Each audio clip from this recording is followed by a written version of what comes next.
Welcome to Free Your Inner Guru. I'm your host, Laura Tucker.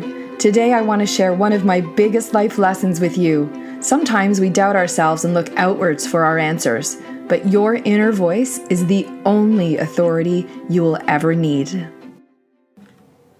So if you found yourself on this personal growth or consciousness raising journey, at one point or another, you will have to learn to distinguish between the wisdom of your inner voice and all of the outer voices you have in your life. Call it your intuition, call it your wisdom, call it being connected to your higher self, or a divine connection between you and your God or goddess. It's all the same inner voice. We get lessons in day-to-day life, and sometimes we're given lessons in how important it is to listen to your inner voice that are more dramatic and life-changing. It's always there. Your inner voice is always ready to speak, even when you're not ready to hear it or able to listen. One of the first things to understand if you want to access the wisdom of your inner voice is that there's a difference between your thoughts, your feelings, and your emotions. You have thousands of thoughts every single day and night. Thoughts are ideas, memories, visual pictures, even songs. Most of your thoughts never rise to the surface or become conscious thoughts. They stay well below the surface in your unconscious. Your unconscious is a wondrous interior landscape with thoughts ranging from the very practical, like making sense of the world around you, or they can be complex beliefs that drive your behavior. Your thoughts come from inside of you. Feelings and emotions, on the other hand, can be very hard to be separated from each other. Your feelings are visceral. They're in your body. They are heart palpitations, adrenaline rushing through your body. Emotions are how you interpret your feelings, like love, anger, fear, anticipation. That's why people can have different emotional experiences about the same visceral event. What one person experiences as fear, another experiences anticipation and excitement.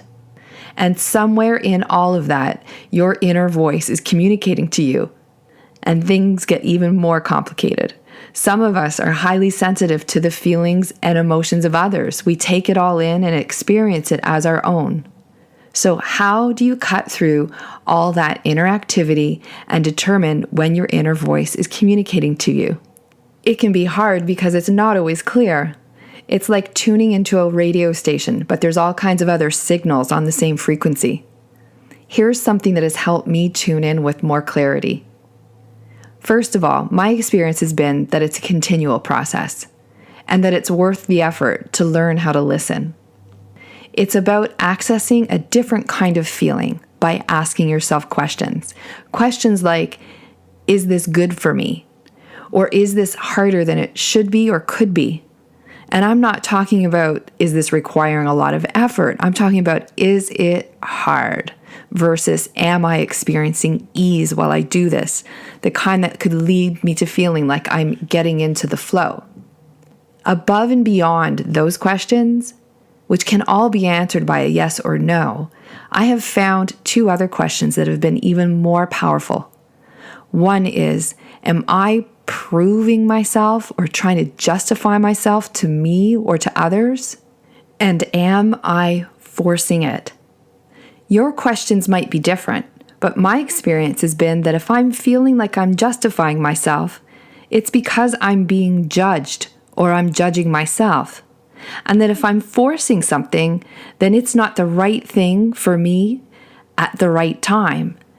Or it might be the wrong thing at the wrong time. Either way, the energy of forcing and justifying versus finding ease and clarity have made all the difference in the world. A couple of months ago, I made a decision. It was literally in a moment, and I'm sure it was a decision that was years in the making. My decision was no more forcing it. It was around the same time that I started this podcast, and it served me well in terms of getting the podcast done or not done. Sometimes I sit down to do a podcast and it's not the right thing at the right time. It might be too big for 10 to 12 minutes, or it might be something that's better off in a blog, or it's just something that I don't have full clarity on why I want to communicate it. Last week on Friday, I sat down to put it together, and it took me an unreasonable amount of time to struggle to get about 8 minutes together. And I realized this is not the right thing at the right time. So I put it aside. I have it all together in a draft. It's apparent to me that this is not a podcast or a blog entry. It's a chapter in a book. So to stop trying to force it and sit down and talk about what's really going on now. So no more forcing it is something that can be incredibly useful, because when you're forcing, you can't be flowing. When you're forcing or when you're justifying, you're in a state of dissonance. And this is the connection back to your inner voice.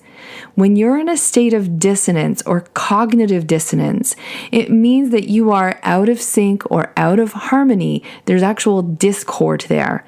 And this is one way to access your inner voice.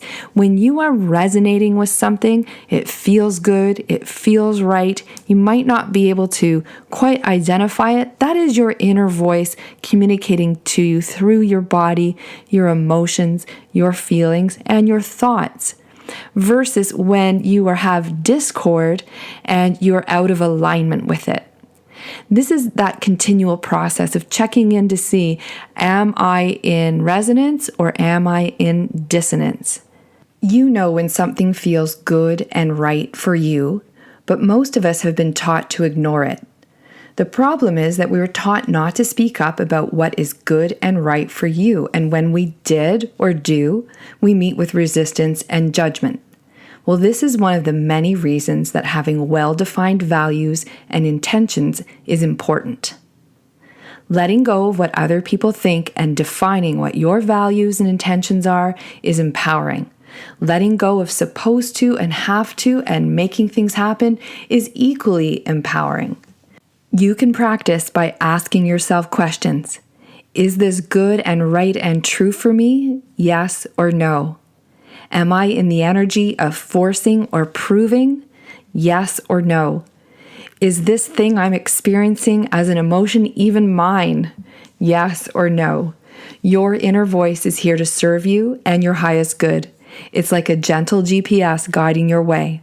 The number one thing you can do to be self-defined and self-governed is to learn to tune into its frequency. This is Laura Tucker signing off for Free Your Inner Guru. May your connection to your inner voice grow stronger this week. Thank you so much for listening to today's episode. I know you have a lot of choice where you receive your inspiration and information. If these ideas and stories resonate with you, I would be so grateful if you would take a few extra seconds for 2 quick things. 1, if there's an idea or moment in the story or conversation that you feel would make a difference in someone else's life, take a quick moment to share on whatever app or website you're listening on. And 2, subscribe so that you can become part of the ongoing conversation. Big conversations become the catalyst for meaningful change.